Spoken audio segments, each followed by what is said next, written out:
Et salut YouTube.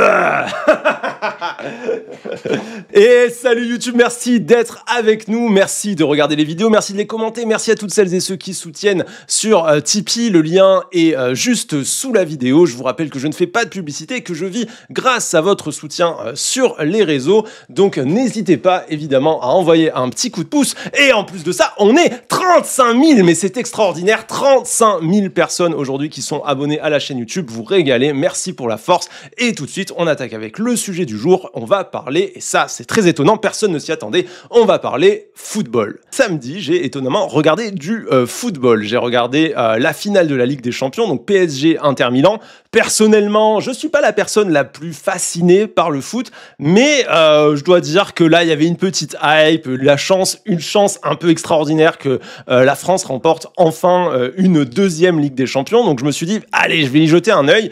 Mais évidemment, cet événement, ça s'est pas juste résumé à un très beau match de football, ça s'est aussi transformé en quelque chose d'extrêmement politique, avec des violences, des réactions de tous bords, avec des choix qui ont été faits dans la gestion des supporters qui ont conduit à certains dérapages. Et je me suis dit, finalement, il y a un vrai sujet à discuter, il y a vraiment quelque chose dont on pourrait parler qui change peut-être juste de l'aspect footballistique et qui va plutôt poser la question de nos choix politiques et notamment de nos choix répressifs lorsqu'on pense le sport. Mais avant de rentrer dans le dur, j'aimerais juste qu'on revienne un peu sur le contexte, sur le match, sur comment ça s'est déroulé, ce qui s'est passé, etc. etc. Personnellement, j'ai regardé le match en étant plutôt pour le PSG parce que je trouvais ça un peu cool qu'une équipe française se retrouve en capacité de gagner la Ligue des Champions. Mais en vrai, à Marseille, c'était hyper drôle. Il y avait un seum, mais un seum contre le PSG, vraiment, parce que il faut raconter peut-être un peu pour les gens qui connaissent pas le foot. Mais historiquement, l'OM était la seule équipe française qui avait déjà gagné une Ligue des Champions. Et donc, c'était à la grande époque de Bernard Tapie. Et donc, c'était une fierté locale hyper importante et une manière souvent utilisée par les Marseillais pour se foutre de la gueule du PSG. Et donc, forcément, cette victoire du PSG, elle a fait mal. À Marseille, t'avais des bars entier de gens qui voulaient la défaite du PSG. Je vous jure, c'était incroyable. Quand le PSG a gagné, spoiler, le PSG a gagné, quand le PSG a gagné, à Marseille, les gens, ils étaient en train de huer. Le lendemain, t'avais des gens au boulot, genre au boulot de ma femme, il y a la femme de son patron qui est arrivée, qui était en mode « Mais t'as vu ça? Mais le PSG, il a gagné, mais c'est connard et tout, machin !» Je vous lis la Provence d'hier matin, c'était juste magistral. Ils ont écrit ça, donc la Provence, après la victoire du PSG, ils ont écrit « Après 14 ans et plus de 2 milliards d'euros dépensés en indemnités et transferts, le PSG version Qatar a donc fini par décrocher la Ligue des Champions. L'OM a un successeur au palmarès de la C1, mais qu'on ne s'y trompe pas, les Marseillais resteront à jamais les premiers à s'être installés tout en haut du foot européen. » Alors on va dire oui, c'est un peu un compliment, mais c'est quand même bien alambiqué, quoi. Ça sent le seum. Ah, le seum du Sud, là, il est fort. Mais bon, voilà, moi je suis un footix, je regarde vraiment jamais. De temps en temps, j'allume la télé quand il y a une finale, juste pour jeter un œil. Et d'ailleurs, je dois dire que le match m'a plu. L'une des raisons pour lesquelles j'avais envie de regarder ce match, c'est un peu le storytelling qui s'est fait autour de l'entraîneur Luis Enrique, qui a fait des choix qui sont remontés jusqu'à moi, alors que pourtant je m'intéresse pas tant que ça au foot, et des choix qui m'ont un peu plu.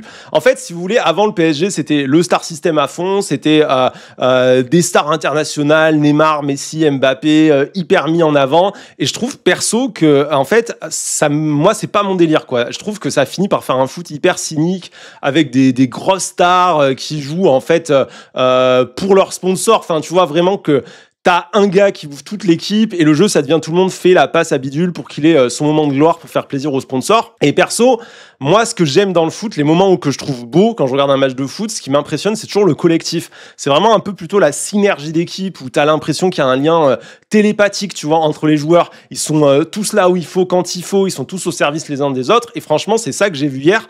C'était super beau. Et c'est lié en fait à des choix qui ont été faits vraiment par du coup l'entraîneur du coup Luis Enrique qui a décidé en fait de mettre les stars de côté, qui a décidé même des fois de pas faire jouer certains joueurs stars quand ils jouaient trop perso ou qui respectaient pas les consignes de jeu pour recréer un collectif et faire jouer du collectif. Et je me suis dit j'ai quand même un peu envie de voir parce que j'en avais entendu parler au début, tout le monde disait que c'était nul sa stratégie, qu'ils allaient perdre et en plus ils perdaient les matchs et au fur et à mesure ils se sont mis à gagner, au fur et à mesure le pari a payé et je me suis dit j'ai quand même un peu envie de voir le truc et ça c'était un régal hein. Franchement j'ai trouvé ça super beau, ils jouaient vraiment à fond même après qu'ils aient mis 3-4 buts, ils continuaient à jouer collectif, ils continuaient à travailler de ouf et tout, franchement c'était trop beau. J'étais content de la victoire du PSG, j'ai trouvé que c'était un beau moment pour le foot français et malheureusement la victoire a fini par donner lieu à des violences et des violences qui sont allées extrêmement loin. Le match n'est pas encore terminé que les premières heures éclatent déjà sur les Champs-Élysées.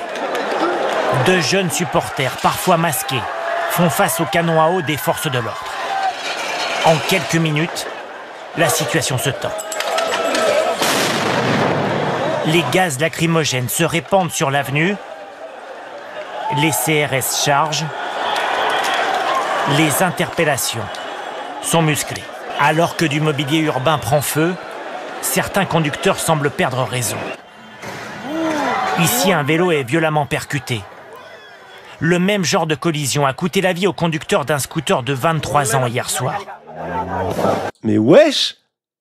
Attends, le gars, il vient de foncer sur un type à vélo, là. C'est une tentative de meurtre, on est d'accord, là, ce qu'on vient de voir. C'est, putain, la vache, la violence du truc. Cette nuit, les débordements ont aussi gagné certaines portions du périphérique. Près du Parc des Princes, sur cette place, 2 voitures ont été incendiées.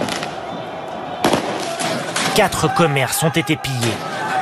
Cette enseigne de sport sur les Champs-Élysées ou tout près, ce supermarché, selon le préfet de police de Paris, les émeutiers étaient extrêmement nombreux.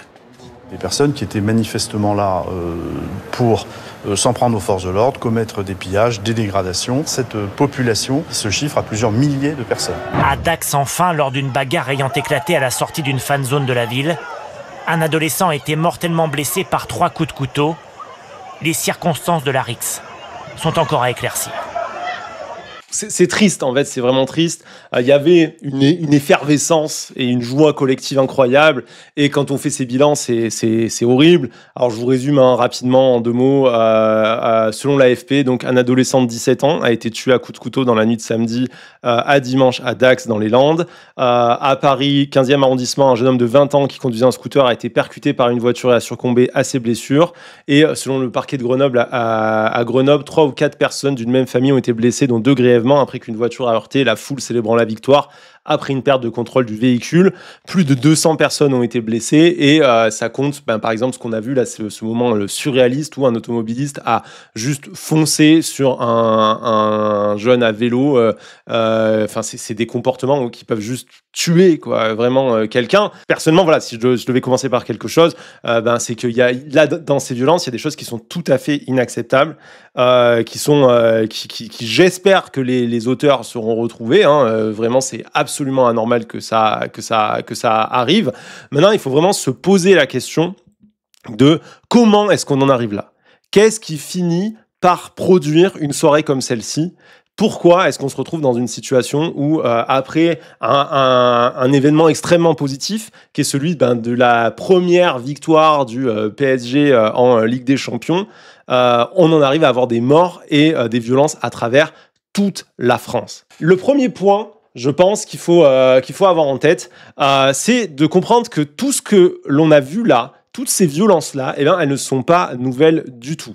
En fait, on avait déjà des violences comme ça il y a 20 ans. En 98, par exemple, pendant la Coupe du Monde, tu avais eu 3 jours d'émeutes à Marseille. Et plusieurs personnes avaient été blessées à coups de couteau. Des violences comme ça, en fait, il y en avait dans les années 80, dans les années 70. Le sociologue Nicolas Ourcade explique que, en fait, dès la fin du 19e siècle en Europe, des incidents impliquant des spectateurs dans des matchs de foot arrivaient régulièrement. La différence, évidemment, si aujourd'hui ça nous fait une impression aussi forte, c'est les images.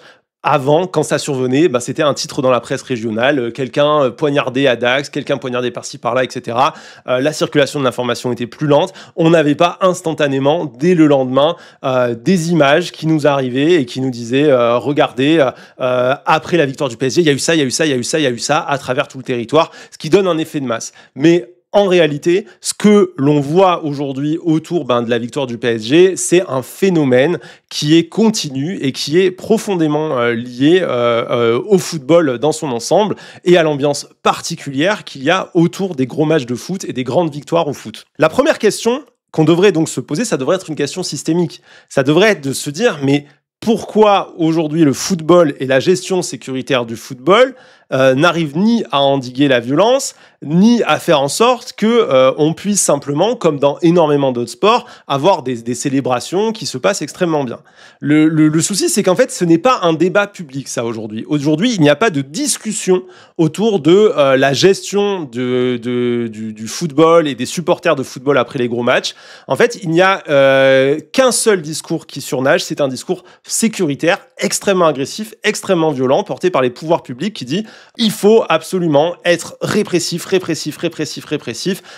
et vous allez voir, tout ça va s'arrêter. Retailleau, par exemple, a immédiatement tweeté, alors que le match n'était même pas fini, je cite le tweet, « Les vrais supporters du PSG sont en train de s'enthousiasmer devant le magnifique match de leur équipe. Pendant ce temps-là, des barbares sont venus dans les rues de Paris pour commettre des délits et provoquer les forces de l'ordre. » Cette première communication de l'État, puisque je rappelle que c'est le ministre de l'Intérieur qui est en train de parler, elle pose quand même pas mal de questions. C'est pas rien, cette manière de tourner la phrase. Le choix du mot barbare, il n'est pas anodin. Parce que utiliser le mot barbare, on va faire un peu de sémantique politique, ça a un sens. Ça individualise déjà la responsabilité, ça donne l'impression comme ça qu'on a des individus qui appartiennent à la société, pas au monde du football, qui appartiennent à la société comme ça et qui seraient en attente de la moindre occasion de commettre des violences, de la brutalité. Ces individus donc sur lesquels il faudrait agir. Et cette désignation d'une responsabilité individuelle, elle s'allie à un imaginaire. Pour moi, en fait, c'est un terme qui participe d'une forme de racisme invisibilisé à partir du moment où on le place dans le contexte politique où il s'exprime, à partir du moment où on rappelle qui est la personne qui s'en sert. En fait, quand on utilise le mot barbare, ça donne l'impression qu'on parle un peu de n'importe qui. Ça pourrait correspondre à un groupe assez large, un peu imprécis. Mais dans le contexte politique qui est le nôtre, si on fait attention par exemple au discours précédent de Retailleau qui cible en permanence les immigrés, qui parle de régression vers les origines ethniques, etc., on comprend bien qu'on est dans un continuum où l'expression barbare, elle n'est pas anodine. En fait, ça cible pas tout le monde. C'est une stigmatisation implicite envers les populations qui sont les figures repoussoirs ordinaires du discours de Bruno Retailleau, à savoir les populations migrantes, les populations musulmanes, etc.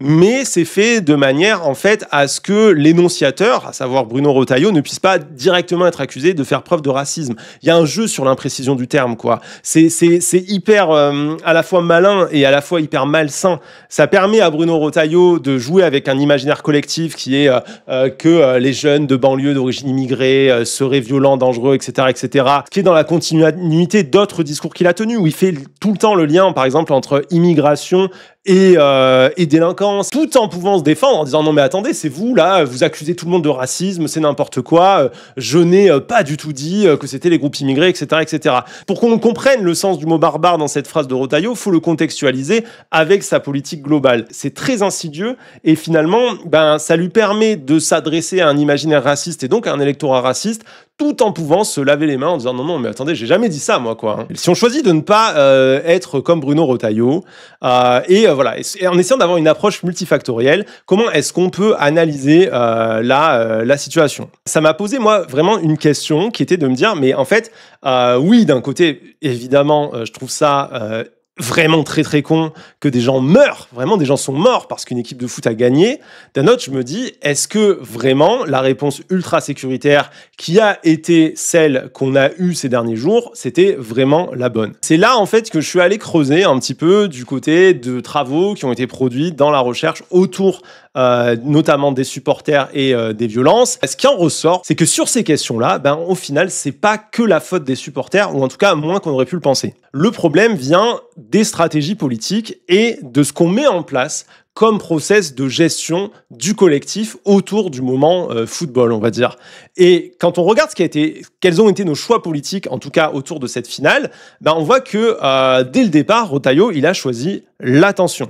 Il a fait des déclarations extrêmement nettes. Il a dit par exemple, nous ne supporterons aucune exaction dimanche soir. Il avait prévu un dispositif très très répressif, 5400 policiers et gendarmes mobilisés pour la soirée à Paris et son agglomération. Des gendarmes et des policiers qui ont eu recours très tôt, on l'a vu dans le reportage, à des canons à eau, à des tirs de lacrymogènes sur les Champs-Élysées pour évacuer des supporters qui étaient venus sur le périphérique, alors que le match en fait se jouait encore. Le match n'était pas fini, que déjà la police était en train de disperser la foule qui n'était pas encore là, quoi, si vous voulez. La question qu'on peut se poser, c'est est-ce qu'il n'y a pas plus intelligent à proposer lorsqu'on est face à une foule festive que des flics avec des canons à eau au départ? Parce que je le dis, les supporters de foot au moment où l'équipe gagne, c'est pas forcément une foule hostile. C'est pas des gens... On a l'impression, en fait, quand on lit le récit des médias, qu'on a des gens qui arriveraient de l'extérieur, cagoulés pour tout détruire, etc., etc. Mais le travail des chercheurs, en fait, qui bossent sur le sujet, il montre une logique extrêmement différente. Il montre que, en fait, on se retrouve plutôt avec une foule très hétéroclite, avec différentes énergies, mais en fait, pas forcément une direction très nette, et que cette foule, par différentes interactions qui vont avoir lieu au sein même des groupes, mais aussi avec les forces de l'ordre, elle va être conduite à une escalade ou non de la violence. J'ai trouvé un rapport écrit par les chercheurs Nicolas Ourcade, Gunther Pils et Sylvester Stahl, qui est donc un rapport écrit par des chercheurs en France et en Allemagne, qui est consacré à la prévention des violences dans le foot dans les deux pays, et c'est assez intéressant ce qui en ressort. Il remarque déjà que dans le foot, il faut comprendre qu'il y a une violence préméditée, dont on parle beaucoup, la violence des hooligans, des ultras, qui est toujours mis en scène dans les médias, mais il y a aussi une autre violence, la violence spontanée. Nicolas Ourcade, il explique, la violence spontanée advient de façon subite et imprévue, elle est provoquée par une défaite, une erreur d'arbitrage, les provocations verbales des supporters adverses, la rencontre fortuite de fans ennemis aux alentours du stade, etc. Elle existe depuis le début du football, s'exprime dans de nombreux sports et perdure aujourd'hui. C'est une violence qui est finalement très contextuelle, liée à des foules qui sont un peu abandonnées à elles-mêmes et à une énergie collective qui a en fait un peu aucune direction dans laquelle aller. Moi, j'ai un souvenir assez net, c'est la victoire de la Coupe du Monde 2018 à Marseille. Pour le coup, j'avais suivi tous les matchs de l'équipe de France et on allait les voir au Cours Julien. Donc le Cours Julien, préjonction pas de Marseille, c'est une place avec plein de bars autour de la place. Donc pendant la Coupe du Monde, les bars sortaient des télés, il y avait une foule énorme et on regardait les matchs. Et quand la France a gagné, mais il y a eu un truc collectif, un élan d'une puissance qui a enflammé la ville entière, c'était extraordinaire. Ça sautait dans tous les sens, ça picolait comme pas possible, il y avait de la musique, il y avait des batucadas, il y avait vraiment une ambiance incroyable. Et puis, bon, au bout d'un moment, t'as sauté, t'as crié, t'as bu un coup, machin et tout. On se dit, moi j'étais avec mon frère, ma femme, des potes et tout, on se dit, bon, on rentre à la maison, on va manger, puis on ressortira le soir pour aller voir un peu ce qui se passe au Vieux-Port et tout. On rentre, on va grailler, machin, et puis on ressort.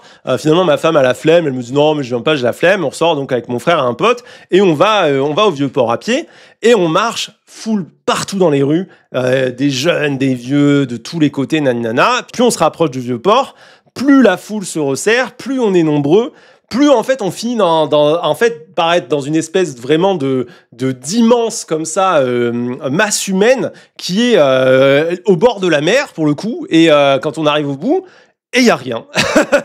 Rien de prévu, il n'y a pas de musique, il n'y a pas un truc qui a été mis en place, il n'y a pas d'espace un peu festif pensé pour une foule aussi colossale par rapport à une victoire en Coupe du Monde, rien. Que des gens livrés à eux-mêmes comme ça, et on est là, on attend, ça chante, ça rigole, il y a des gens qui ont ramené des petits coups à boire, alors ça se passe un coup à boire, machin et tout. Les gens ne savent pas trop quoi faire, et cette énergie-là, elle ne sait pas trop où aller, et par contre, tout autour, commence à s'amasser des policiers.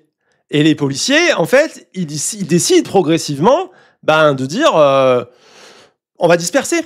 C'est ce que leur a dit la préfecture, c'est comme ça qu'il faut faire, etc. et tout. Il n'y a pas de communication qui est faite avec la foule, il n'y a pas d'échange, il n'y a rien qui est mis en place pour discuter, etc. et tout. Ce qu'il y a, c'est les flics qui commencent doucement à mettre des coups de matraque, à balancer des lacrymos au milieu de la foule alors que tout le monde est serré, qu'on est au bord de l'eau et tout, et que ça pourrait vraiment partir en couille et très très mal se finir.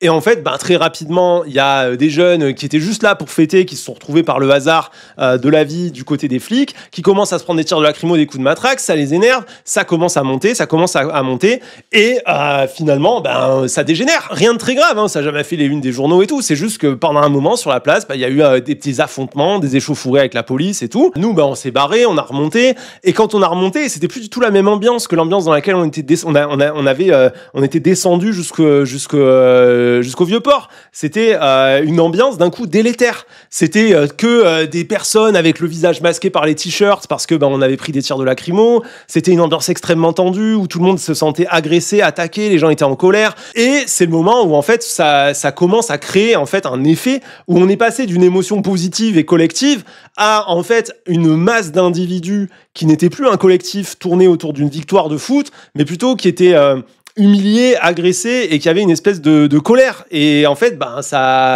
l'action de la police, pour moi, elle a fait dégénérer la chose. De même que l'absence aussi d'une proposition. Moi, c'est ça qui m'a marqué. C'est aussi qu'il n'y avait rien qui avait été mis en place par la mairie, aucune proposition qui avait été créée pour se dire on va avoir les rues envahies de gens qui sont là pour fêter. On fait pas d'espace où on met un peu de musique, où on encadre un peu pour que les gens en fait puissent faire la fête avec un cadre tout simplement. Donc ça crée en fait un effet globalement de bordel. Quand on cherche du côté des travaux de recherche, on se rend compte qu'il y a un problème d'escalade mutuelle qui est provoqué en partie par l'action policière. Et en France, on peut faire remonter l'existence de ce problème aux années 2000, où on s'est mis à penser la gestion de la violence dans le foot uniquement par l'angle de ce qui a été appelé, je cite, la tolérance zéro, pour éradiquer, je cite encore, la violence des stades. Et donc pour ça, il y a eu vraiment plein de choses qui ont été mises en place, notamment des lois, mais aussi le ministère de l'Intérieur qui a créé la Division nationale de lutte contre le hooliganisme. Et la même année, dans les stades, on a aussi eu pour la première fois ce qu'on a appelé les sections d'intervention rapide qui se sont mises en place, donc des policiers en survêtement qui étaient censés appuyer les stadiers et procéder à des interpellations. En gros, la stratégie française autour du sport, ça a été de dire on flic, on flic, on flic. Mais est-ce que ça, en fait, ça fonctionne ? Si on en croit le sociologue Nicolas Hourcade, c'est très mitigé. Il explique que, en fait, ça va marcher durant de brèves périodes où, effectivement, le côté très répressif va calmer ou casser des dynamiques de groupe au départ, mais ça va aussi créer un antagonisme extrêmement fort entre les supporters et les policiers. Pendant son enquête, par exemple, un policier spécialiste du foot lui explique que pour lui, la situation actuelle ressemble, je cite, à une cocotte minute. Hourcade dit « Les autorités tiennent le couvercle, mais elle peut exploser à tout moment ». Ce que remarque Nicolas Hourcade, c'est que tout le contrôle policier qui est fait, en fait, est dirigé sur ce qui se passe dans le stade, dans la gestion de groupes en mode hooligans, etc. et tout. Mais en fait, c'est un système qui est tellement oppressif que déjà, il tire sur tout le monde. C'est en gros, le principe, c'est de dire tolérance zéro, c'est-à-dire la moindre action, elle est jugée avec la même gravité que quelqu'un qui tabasse quelqu'un à un coup de poing. Donc évidemment, ça fait que ça crée un sentiment d'injustice très forte envers les représentants de cet ordre-là, donc les policiers. Et en plus de ça, Nicolas Hourcade, il dit mais en vrai, ça ne résout pas du tout les violences parce qu'en fait, les violences, elles se reportent juste hors du stade, dans des zones qui sont moins visibles pour les pouvoirs publics, au risque de créer des situations explosives comme celle qu'on a vue justement samedi avec le PSG. En gros, pour plus avoir de bagarres dans les tribunes filmées par les caméras, on applique une tolérance zéro à l'intérieur du stade et on crée une tension très forte avec la police. Mais du coup, en fait, les groupes violents, au final, quand on parle de hooligans, etc., ils finissent par sortir dehors et par aller se taper dans la forêt.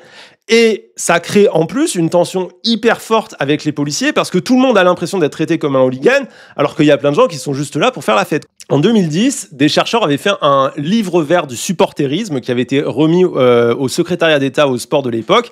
Et dans ce livre, ils avaient effectivement souligné que s'il fallait une répression ferme des comportements graves, et j'insiste vraiment sur le terme comportement grave, parce que ce que disaient les chercheurs, c'est qu'il faut vraiment distinguer les comportements anormaux, par exemple les chants racistes, les violences physiques, les choses qui peuvent mettre en danger d'autres personnes dans le stade ou autour du stade, etc., etc.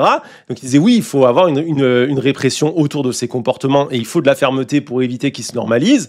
D'un autre côté, ce qui soulignait dans ce rapport, c'est qu'il fallait surtout en France, et c'est ça qui manquait, une politique nationale de prévention des violences qui, elle, n'a malheureusement jamais été mise en place. Le chercheur Günther Pils parle à propos de ça de l'Allemagne, dont il prend l'exemple, où se sont développés des projets de travail social avec les supporters, appelés les Fan Project, qui sont financés par l'État, et les institutions du football, ce qui est une assez bonne idée, je trouve, puisque ça fait qu'il y a beaucoup d'acteurs qui jouent chacun une part de responsabilité dans l'ambiance globale, qui sont responsabilisés dedans. Et l'idée, en fait, c'est de sortir de la répression et de construire une espèce de dynamique fondée sur l'autorégulation et la prévention des supporters en premier lieu, avant d'aller à l'étape supérieure, qui est celle de la répression. Ce que constate en fait Günther Pils, c'est que le tout répressif a fini par créer une solidarité entre supporters contre la police qui favorise la structuration en groupes ultra-violents comme les hooligans. En fait, à vouloir en permanence être dans le répressif, à tomber sur tout le monde comme si c'était des hooligans, en fait, ça finit par donner l'impression à beaucoup de gens qui sont dans les stades que on les traite comme de la merde et que les flics vont leur tomber dessus. Donc ça finit par recréer de la structuration, donc l'effet exactement inverse de celui désiré, autour de l'idée de si je vais au stade et que je veux célébrer, il faut que j'ai une stratégie pour gérer la charge de CRS, le tir de lacrymo, patati patata, et ça finit par alimenter finalement les groupes les plus violents. Mais en plus, Günther Pils remarque que la présence d'une police agressive favorise aussi une spirale de violence. Comme les policiers n'expriment aucune consigne claire sur ce qui peut être fait ou non, comme les policiers agissent d'un coup sur tout le monde de manière indistincte, en fait ça crée un énorme sentiment d'injustice qui fait exploser la fameuse cocotte minute dont on parlait tout à l'heure, c'est-à-dire que tout le monde va au stade en étant content pour faire la fête, etc. et tout. On se retrouve, comme je vous l'ai raconté, toutes et tous ensemble quelque part en mode on chante, mais on sait pas trop quoi faire parce que rien n'a été mis en place vraiment pour fêter. Et d'un coup, tu te prends de la lacrymo, tu te prends des coups de matraque, tu te fais tomber dessus comme si t'avais attaqué quelqu'un, t'as l'impression que toi t'as rien fait, ça crée vraiment de la colère, et cette colère, en fait, elle s'échauffe et ça finit par créer une explosion. Ce que démontre Günther Pils, c'est hyper important parce que ça explique que les violences de samedi, elles n'étaient pas uniquement spontanées, elles n'étaient pas individuelles, elles n'étaient pas le fruit de barbares, comme a dit Rotaillot. En fait, elles étaient le produit aussi d'une action policière et donc d'une intention et d'une politique publique. Une politique publique qui est aujourd'hui fondée sur la domination et la soumission des supporters par la force, plutôt que sur des logiques de dialogue et de désescalade. Si on veut sortir de ces explosions-là, pour éviter que ça se reproduise, le mieux, en fait, ce serait de créer du dialogue avec les supporters pour que tout se passe bien, mais pas juste au moment d'une finale, en fait. Il faut que ce soit continu, il faut que ce soit permanent. Le mieux, en fait, ce serait aussi de créer des espaces festifs qui seraient encadrés pour diriger cette énergie collective spontanée d'une victoire ou d'une défaite sportive vers quelque chose où on sait que ça va pas partir en plein de petits groupes de tous les côtés, de gens plus ou moins alcoolisés qui finissent par faire de la merde. C'est exactement ce qu'avait proposé le livre vert du supporterisme en 2010. Je cite le texte, ils avaient dit « Une gestion seulement répressive du phénomène de violence dans le foot ne permet pas de résoudre les problèmes. La protection de l'ordre public est nécessaire. Elle doit faire preuve d'une stricte sévérité à l'égard des violences graves et des comportements discriminatoires et racistes. Mais elle doit aussi se préoccuper du respect des libertés publiques et de la défense des valeurs de tolérance, du développement d'une atmosphère positive et de l'application de nouveaux principes en matière de gestion des spectateurs lors des matchs.